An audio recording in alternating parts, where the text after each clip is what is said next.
राजस्थान के सीमांत क्षेत्र में एक छोटा सा गांव था, बंसीपुर।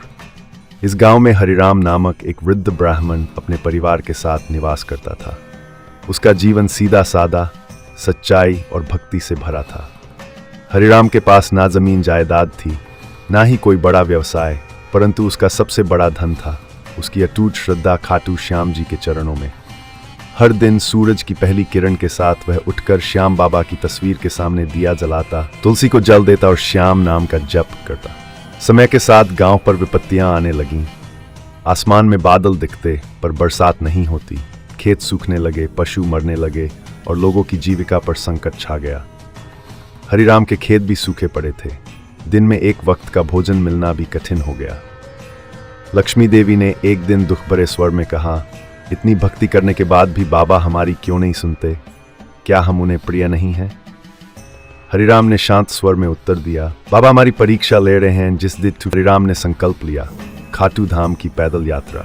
मैं बाबा से मिलकर लौटूंगा। जब तक उनके चरणों में अपनी बात नहीं कहूंगा, चैन नहीं मिलेगा। गांव वालों ने समझाने की कोशिश की, पर हरिराम का निश्चय अडिग था। उसने अपनी लाठी उठाई, श्याम नाम का जाप करते हुए नंगे पांव यात्रा प्रारंभ की। रास्ता कठिन था, धूप, कांटे, पथरीली जमीन, लेकिन उसकी आस्था ने हर दर्द को भुला दिया।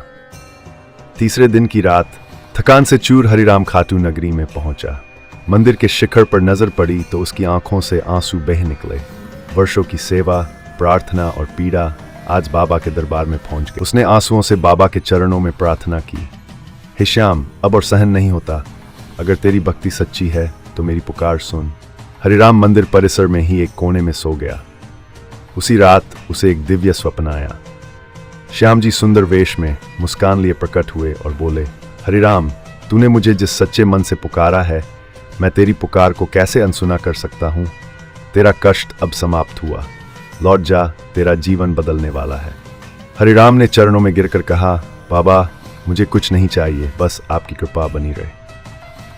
श्याम जी ने उसके माथे पर हाथ रख आशीर्वाद दिया और अंतर्ध्यान हो गए।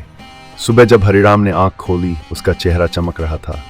उसने बाबा के दर्शन किए, प्रसाद लिया और अपने गांव की ओर वापसी की। गांव में प्रवेश करते ही अचंभित रह गया। आसमान में काले घने बादल थे, चारों ओर हरियाली थी और लोग खुशियां मना रहे थे। उसके खेतों में फिर से अंकुर निकल आए थे।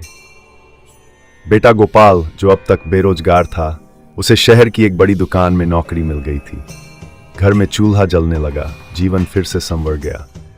हरिराम ने खाटू श्याम जी की एक सुंदर मूर्ति बनवाई और गांव में श्याम नाम संकीर्तन प्रारंभ किया। अब हर साल फाल्गुन में वह कीर्तन करवाता और लोगों को बाबा की महिमा सुनाता। आज भी बंसीपुर में जब कोई संकट में होता है, वह हरिराम बाबा की कथा सुनता है। सच्चे मन से जो श्याम को पुकारे, उसकी हर पुकार सुनी जाती है, क्योंकि श्याम बाबा किसी को भी खाली हाथ नहीं लौटाते। तो अगली बार जब मन दुखी हो, राह कठिन लगे, तो खाटू श्याम जी को पुकारना। वो आएंगे और मन को शांति देंगे। जय श्री श्याम, जय श्री कृष्ण।